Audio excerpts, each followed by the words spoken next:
And we are live. Hello, YouTube. Hey guys, Darren here, Mayhem Country Living. Hope you guys are doing all right wherever it is that you are. Hopefully, we'll have us a couple of people on here in just a little bit. We can sit down and have a chat for a few minutes. Hope everybody is doing all right wherever they are. I know the prepping artist. Their notification just popped up that they are doing a live stream. So they're good people. I may pop over and talk to them after this gets finished up. So we got one person on here. Hope everything is doing all right with you, whoever you are.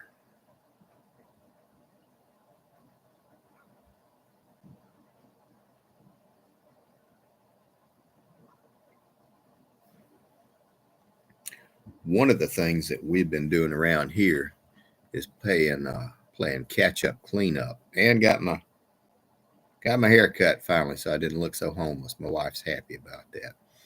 We got everything kind of straightened up around the property, getting ready for the rain. Raked out one of the long flower beds, that 500-foot driveway. Got about a half of it raked, and the bulbs are actually the flowers are starting to come in. I did tell her that all the pine straw is acting as an insulating layer, and if we get a cold snap, it's going to kill off those bulbs that are producing. We actually have so much pine straw. She said, "Do you want to burn it?" And I said, "No, I don't want to burn that, because that would be a smoky mess." So we advertised on Facebook Marketplace if anybody wanted to come get it, because no joke, we've got a truckload so far, and it's just, like I said, a third down one side. Actually, I really had no idea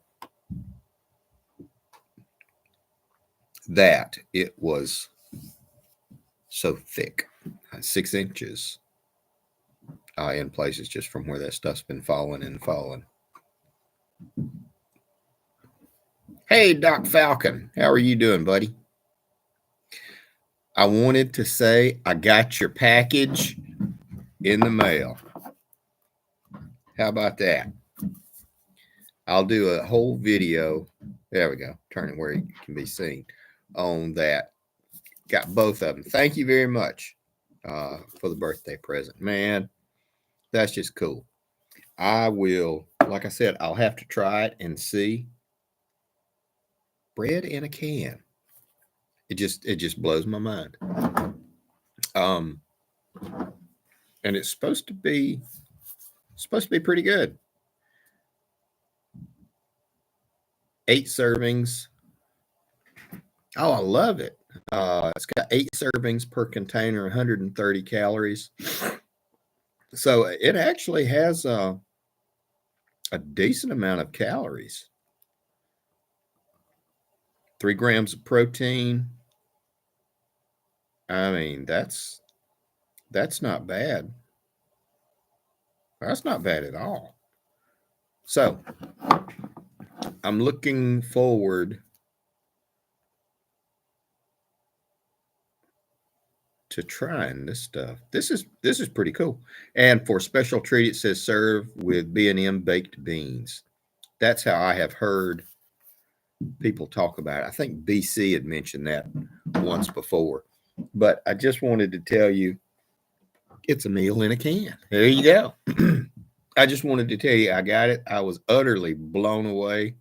I can't wait to try it. I hope BC gets on here for a minute, because I'm going to show him the can.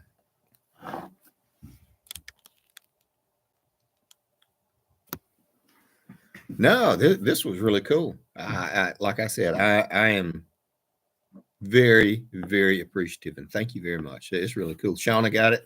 Yeah, she said, "What is that?" I said, "It's bread." She said, "It's in a can." I said, "Trust me, this is supposed to be good." And she said, "Well, I'll try some." So We may have some tomorrow, and I will do a video on it. Let's see. It actually has a pretty good July of 2025. I've seen it once. And I just remember it because I was looking at it going like, what in the heck? It's bread in a can. But that's pretty cool stuff.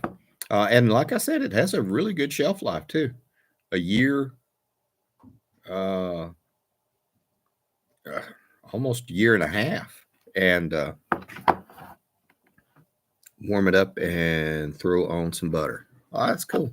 I'm having to really look because I took my contacts out. I don't know if you can see that right there.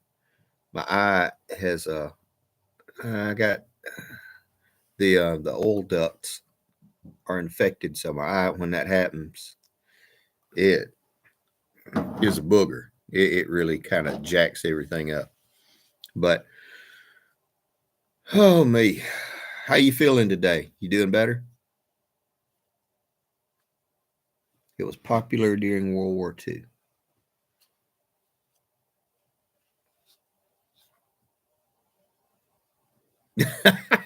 Now, it would probably have hurt. It would probably hurt a lot less. She had, yeah, she said, I can't believe your eye looks that bad. I said, well, it is. And we went to church last night and everybody said, what happened to you? And I was like, I did not know anything happened. And they said, your eye is all swollen or around your eye. And I was like, holy cow. And sure enough, it was swollen. Um, the, the, the oil glands that lubricate the eyelashes, this is weird, get clogged up on me. And I'm sorry to hear that, man. Is it medication?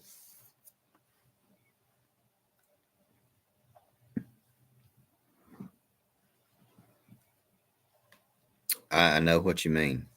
When I came back into Alabama, the first of February from working, we'd had all that ice and snow and cold, and then that next week it was in the 60s, and my head throbbed and pounded, and it was like right here, just a good sinus headache.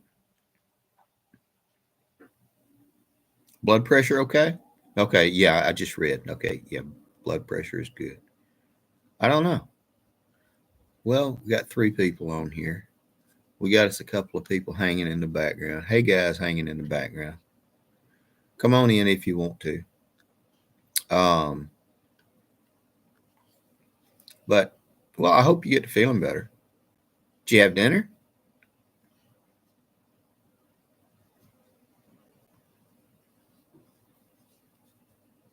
You may have done too much. After just getting out of the hospital, you might need to pace yourself a little bit.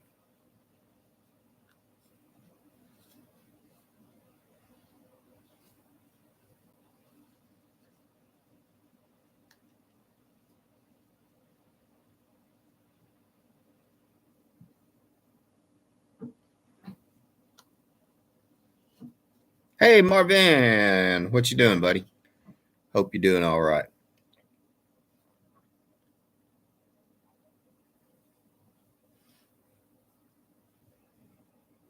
What'd you have for dinner, Doc?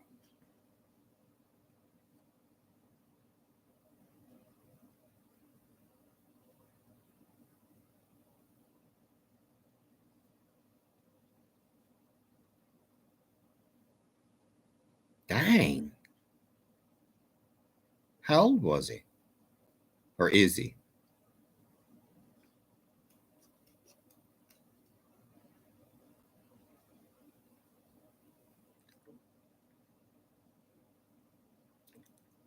45.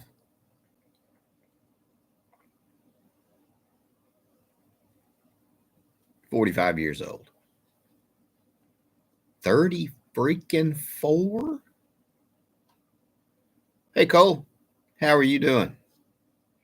Come on in. That is really young. I've always tell everybody I'm fortunate. The only thing I have is that's a chronic issue is the oil gland in my eyes. Oh, okay. Yeah, well, some people are like that. Just another day in paradise. Well, there you go. Can't beat it. It's been, hasn't been too bad down around here. Doing a bunch of stuff around the property, cleaning up, getting flower beds ready. I started buying seeds, and I can't wait. We got in, or we actually bought these a month or two ago. I've got them in the refrigerator, just transferring, and 5 pounds of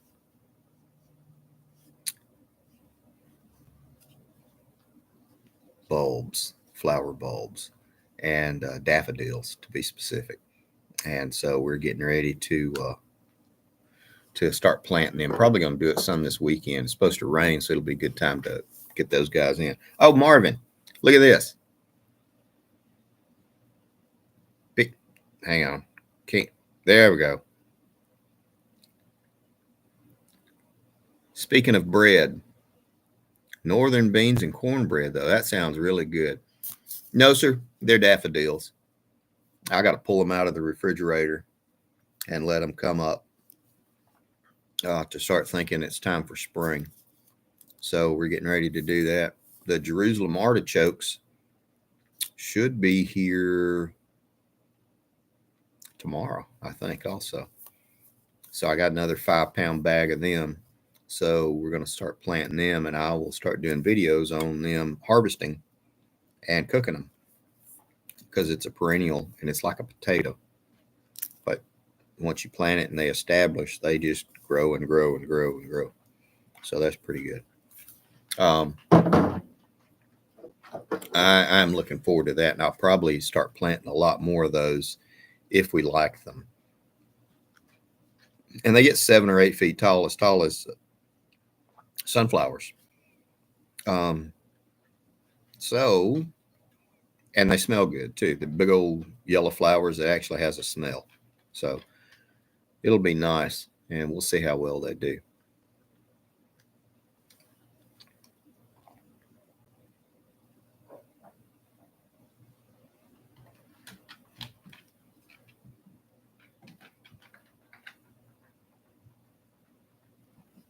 Oh, I bet they did. They can last a long time. We're supposed to have a tulip festival here in Montevallo, just down the road.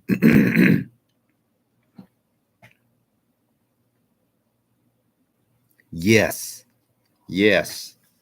Doc Falcon sent it to me. He found some and sent it to me. The B&M brown bread. I'll do a whole separate video on this right here, and I'll get a can of their baked beans, and we'll try that. I can't wait to try it. Yep, I thought you'd get a kick out of it.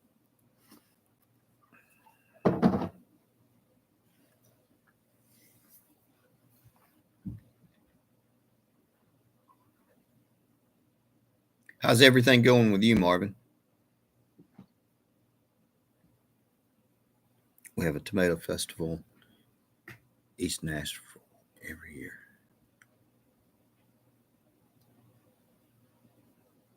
You ought to go to it.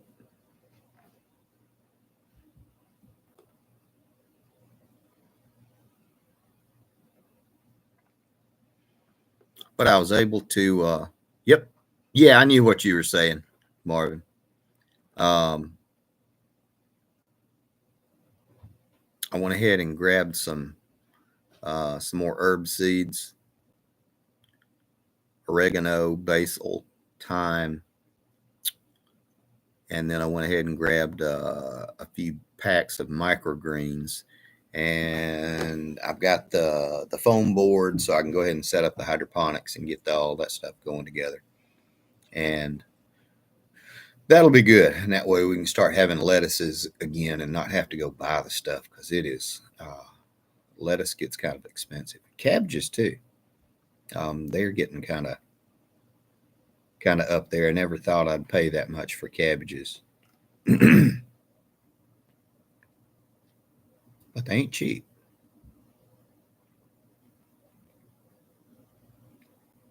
Yeah, I may have to go to that tulip festival. Actually, I'll probably take the hooch, and we'll go and see what all they have. It's at the Montevallo American Village, and they grow them all in the back. Oh yeah, yeah. Thanks, Joe. Um, yeah, I had no idea. We were looking at, we used to eat steak fairly regularly up till last year, and I was looking at it, and they wanted $45 for two beef fillets. Not outrageous. I mean, not size wise.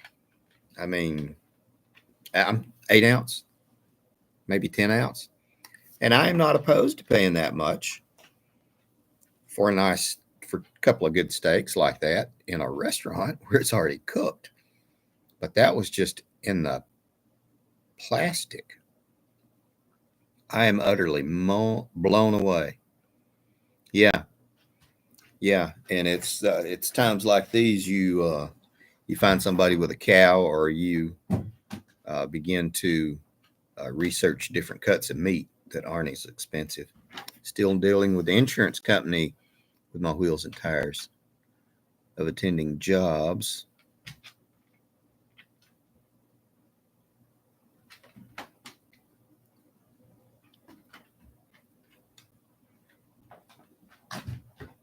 Your company got bought out.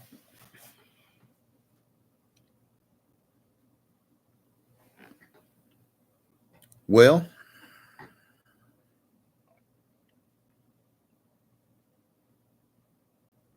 have they said anything? Are they going to do any changes or downsizing or anything like that? I mean, that's always a nerve-wracking thing. It is, even when everything goes smoothly, it's a pain in the butt.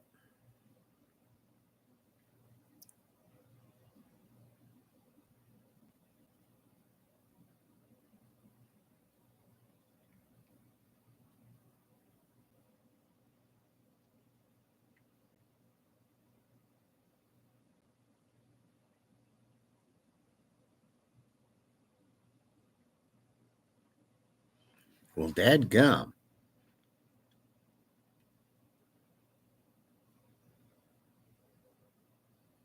The guy's wife left him, and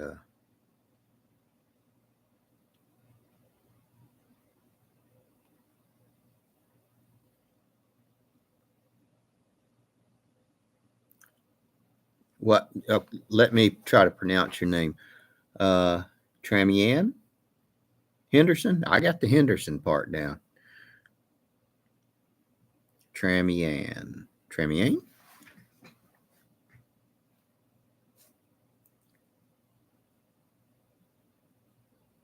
Well, I'm glad that you didn't get swept away by the storms. Um, there was a whole lot of rain and mudslides going on with all that. Gosh, I was looking at some of the footage of that, and that was incredible. How, dadgum.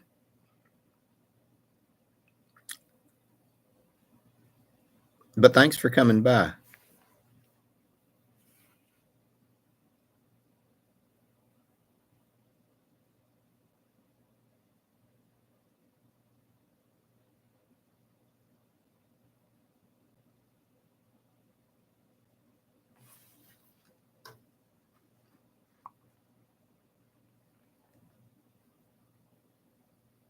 Don't know.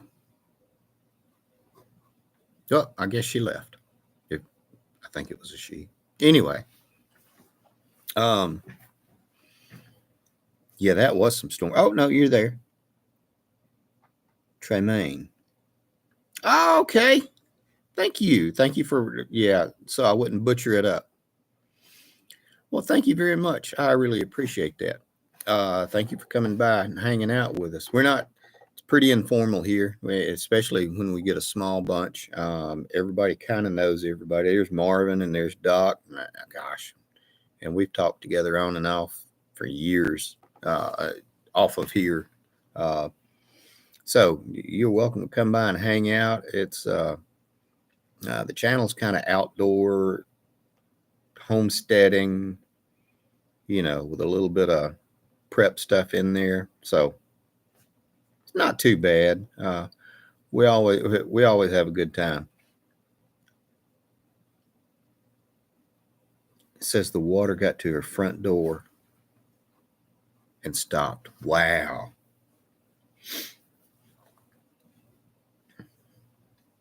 That's a lot. Pay no attention to the crazy old guy. Yeah, that'd be Doc. But it's hard to kind of plan and prepare and set aside for mudslides and stuff like that.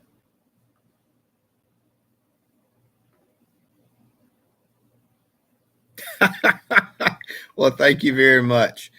I'm glad. I will let her know. She puts up with me and just rolls her eyes when I do these videos, and I'll come on, let's do it. So she puts up with me. So, but thank you very much. I'll pass it along. And it started out, we do have a preparedness side to this, and I got to thinking one day, we're setting aside all this food and prepping and everything, and not for crazy stuff, just like for the storms and bad weather and everything that you were going through. A lot of people don't know how to cook the stuff. And so I started doing more of the cooking, and I've always liked to cook, and I'm finally learning how to cook well. So I've always said I've had to eat 3 times a day, but I haven't had to shoot a zombie yet. So the channel just kind of took more of just a rural homesteading kind of thing. And it's, not bragging or nothing, but the growth to the channel has actually reflected. I'm going to hopefully I'll hit 20,000 in the next month or so subscribers. So that's pretty cool. Alexandria, I believe it's still open. Thompson Meats, it usually runs deals on quarters or half beef or pork. If you can find somebody, hey, Daniel, if you can find somebody local to get you meat, that you trust, where you meat, whether it is pork, chicken, beef, vegetables, honey, that kind of stuff, where you're getting everything from. You might pay a little bit more, but you build a relationship with people like that, and they'll call you on the phone and say, "Hey, I've got a quarter cow. Do you want it? Sure. Okay, we'll hold it for you." You don't find that at your Albertsons or Food City or your Publix or Walmart or anything like that. You just don't find that. And a lot of this is about building relationships, whether it is online like this, or it is in touch and personal. Because especially with all these natural disasters, the person that's gonna probably come check on you when a disaster happens is probably one of your neighbors or one of your good friends. I ain't knocking law enforcement or emergency services or anything, but they're busy, and there's a whole lot of people that need helping. And so I figure if I can remove myself leaves room for the other people to get helped. What gets me is every year they have floods and landslides and the wildfires come along. Couldn't live there. It is. It is. Yeah, it does seem problematic. My wife has been to California and stayed there for a while, extended like a month or so, and she loved it. The hooch, she said she loved it. But it's there a lot of stuff does happen. I have an empty freezer. You're ready to fill it.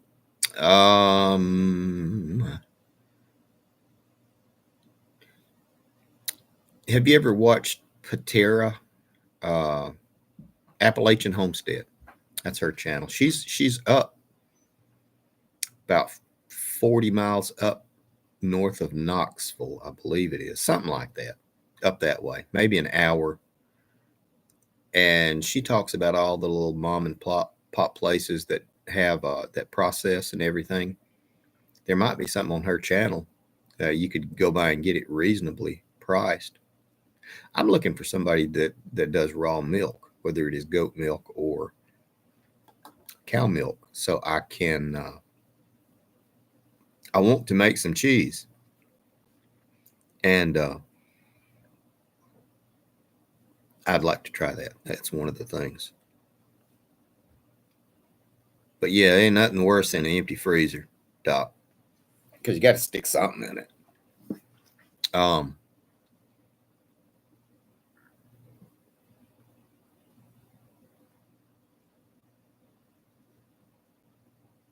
Up towards Virginia, of Kentucky. Okay, is that kind of like her area, her location? Boy, I should have put my glasses on. I can't read this for nothing. One day. Oh yes, yeah. If I have raw milk, I could make my own cheese curds. Yes, I have done that much research, and you can make table cheese with just regular milk. But table cheese is kind of like, I think it's softer than cream cheese, and it's or farmer's cheese. I think that's another name that it goes by. But I don't really. It's a soft spread stuff, and but I really wanted to make like a harder cheese or the cheese curds, but some kind of rind cheese. But that'll come. I also want to try my hand at roasting coffee once. I've been looking at the a big wheel of cheddar. Yep. I don't know how to do that, but I'd try. Um, I've been looking at some green coffee beans on Amazon. You can get a small bag of them and just you roast them in a skillet if that's all you wanted to do. It's kind of like making popcorn. You always you keep it constantly moving until it roasts to your level, but don't burn it. That's what I've gathered. Living Free in Tennessee is a really good podcast and a good YouTube channel. And she's a coffee roaster, and so she's given like little lessons on her site about how to do it. And Travis with the Prepared Homestead, he has a really good channel. He also has done a video of roasting coffee, green coffee beans, and a black iron skillet. And I thought that would be pretty cool to do. But there's so much stuff that I still want to do. It's February, and I still hadn't gotten all the stuff started that I want to do. I have gone to the airport a couple of times and talked to the people about flying lessons. And so, lights just went off in the greenhouse down here. So, used to be a dairy up your way, your dad's farm, hundreds of cheese wheels. Oh, yeah.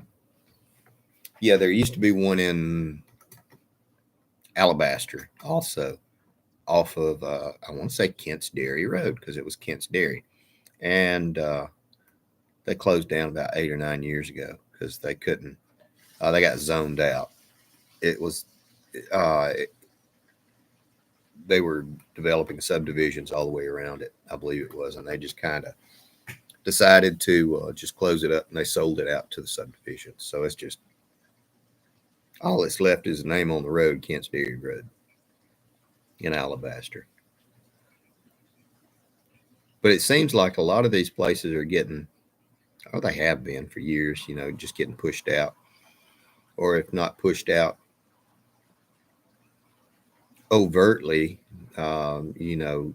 you have 1,000 acres of land that you inherited from Pawpaw when he died, and he just died. And well, congratulations on getting the land, but now it's valued at $1.25 million, and you got to pay the taxes on it, which is going to be $150,000. We need our money now,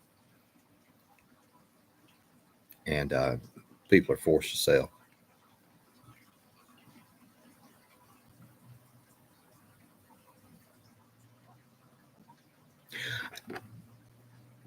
I would love, dude. I would love to go mushroom hunting with you.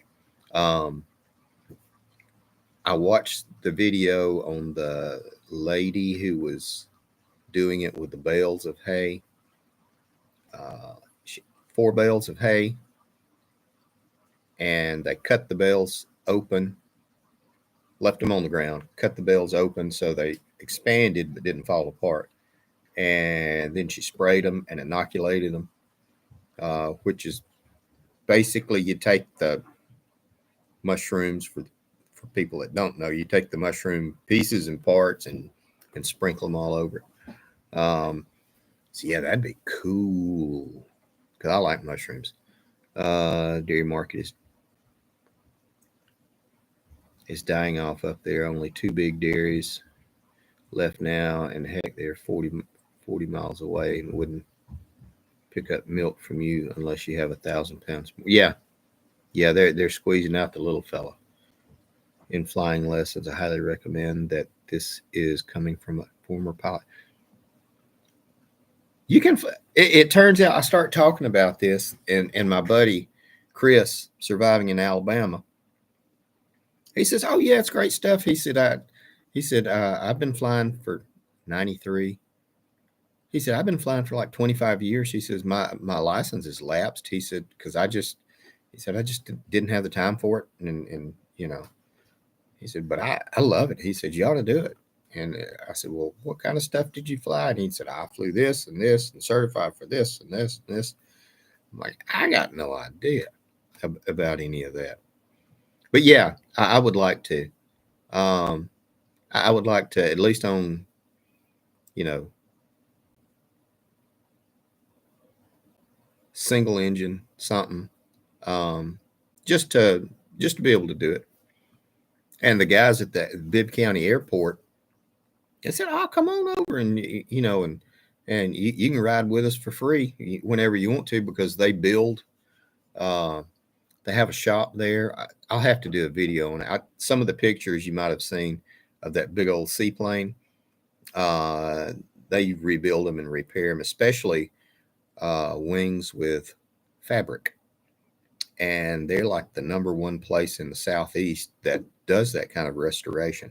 Meticulous. I went inside this shop. I was in this shop for like 3 or 4 hours just walking around, and and then they said, "Come on, have lunch with us." So we went and had lunch.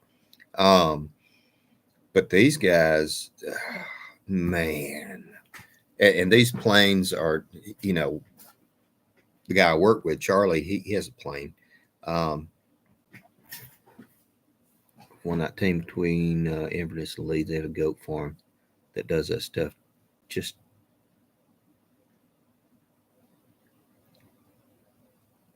oh, with a food trailer that sells Filipino barbecue on Friday and Saturday. I bet they sell some goat too. Filipino barbecue. I like goat. That's pretty good stuff. Um, but yeah, I do want to get some sort of flying lessons or at least start on it. I've already got the app on my phone and been, learning how to simulated flight using instrumentation. I crash a good bit, but baby steps, or baby flies, something like that. Anyway, but it's really cool. I just like to do it a little bit and get some kind of experience in doing it. I figured it might be pretty cool. And comes in handy if the zombies come, because everybody needs a pilot. Can anybody fly a plane? Yeah. Okay. See, there you go.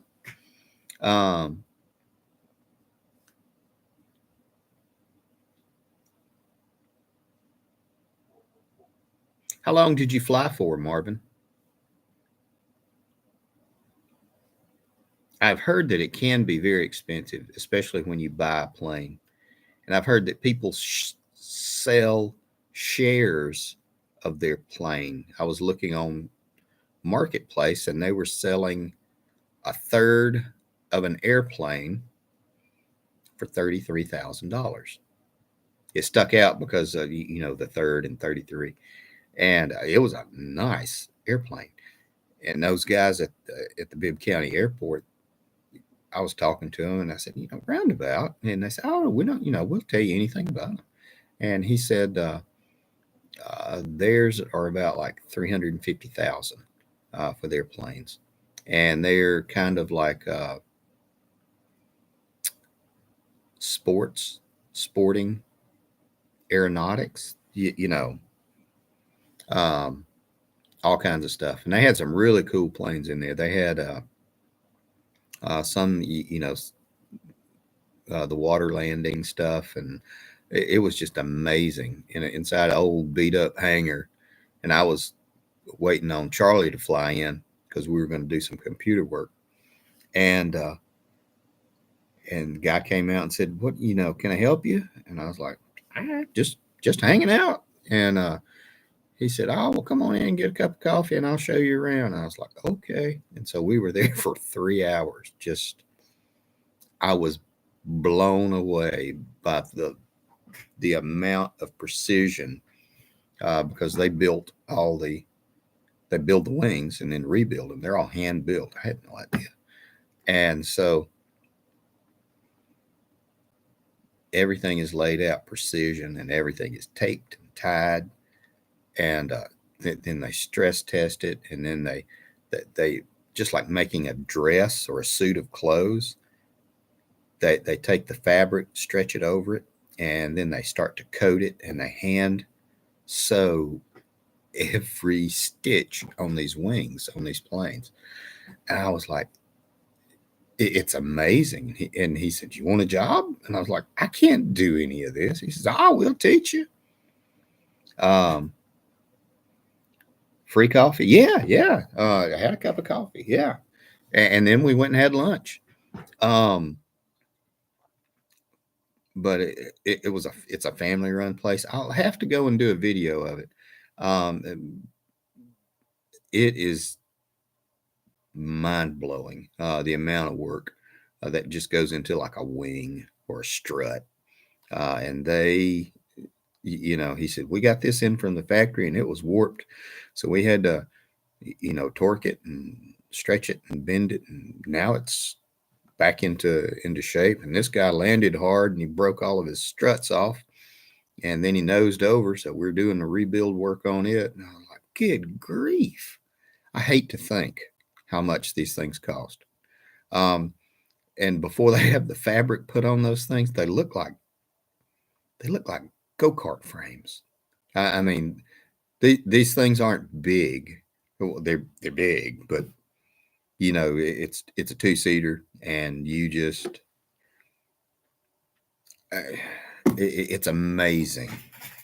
It's a very small plane, but it's still a big plane. You know what I mean? Um, so it was really nice. I have to say, I was just blown away by the quality of the work that they do, and they're supposed to be doing upgrades to the airport. Our airport got totaled by the tornado that came through 2 years ago, and so they got a lot of federal money now, so they're redoing the landing strips and one of the big buildings. and they're going to reskin all the hangars. So it's pretty cool. And it kind of goes along with the, the preparedness side of everything that I do. So it's not too bad.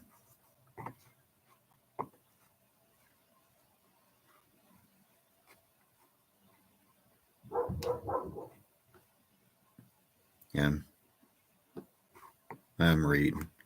Well, we're at 40 minutes now. I guess I'll go ahead and wrap this up. I know you guys got other stuff to do and everything, and it is almost the weekend. What do we do on the weekends? We sleep. It used to be party, but now it's just sleep. And a good day is when you can get a good nap in. I'm all for naps. But thanks for coming by, guys. I really appreciate it. And again, Doc, thank you so much. I love them. And I can't wait. I'll do a recipe, or I'll do a video, and we'll do some recipes with them because that is pretty good stuff. I don't know that much about them myself. I've started kind of reading up on them, just terminology. But I don't know much about them either. I know they ain't got mufflers. I know that. Yep. We'll wrap it up, guys. You guys take it easy. Have a good evening. Doc, Falcon, I hope you feel better. Marvin, thank you for coming by. Daniel, don't be a stranger. And you guys be safe. I think it's, 3 people. Okay. Well, yep. Hey, Mike Oliver, didn't know you was in there. All right. Well, thanks for coming by, Mike. We Monday, Tuesday, Thursday, Friday, Saturdays, 6 to whatever till we get tired. Got 800 hours in the air. Y'all be good. Marvin, I'll start picking your brain about flying too. You guys take it easy. Be safe. Take care of your people. Learn to fly.